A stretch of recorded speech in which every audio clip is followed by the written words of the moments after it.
अस्सलाम वालेकुम। आज मैं जंगल की तरफ घूमने के लिए आया हुआ था और ये देखें कितनी खामोशी हो रही है यहाँ पर, कितना सुकून मिलता है।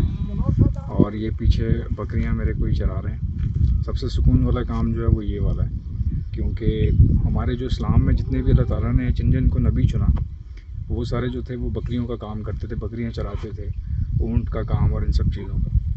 तो देखें इसमें कितना सुकून और कितनी बरकत है, ये देखें। और चारों तरफ खामोशी, सुकून मिलता है यहाँ पर आके।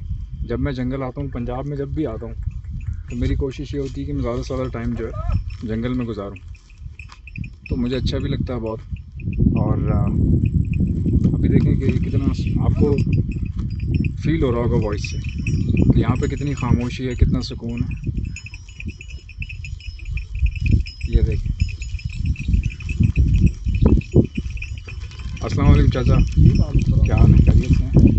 कितने टाइम से कर रहे हैं ये वाला काम? बकरियों को यहाँ लेके आना कितने टाइम से कर रहे हैं? सुबह 10 बजे। अच्छा, वैसे कितना टाइम हो गया, यानी कितने साल हो गए? साल के नहीं हो गए। हाँ साल भाषा तो मेरे बाल पा रहे हो। हाँ ना। एक को नहीं 5 साल का खेड है। अच्छा अच्छा अच्छा, माशाल्लाह। सुकून है ना इस कम विच? बड़ा सुकून है। मैं इत्थे जदों भी आउणा पंजाब ते जंगल ते रहण दा बड़ा सुकून मिलदा मैनूं। जी जी जी डंगर डुंगर चारना ते फिर नाल जेड़ा अपना बकरियां बुकरियां लैके आउणा जी। ते मेरे प्यो दा भी सारा जिंदगी इत्थे ही गुजरी इस तरह। ਤੁਹਾਡੇ ਘਰ ਪਹੁੰਚੇ ਨੇ हाँ, ਤੇ ਪਹਿਲੇ ਨਾ ਕਿ है मेरे अब्बे जिथे गए।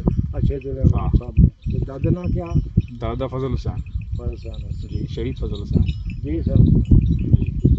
ठीक है चाचू, इंशाल्लाह मुलाकात करा। अच्छा जी। ठीक आज का कराची फिर जी, कराची।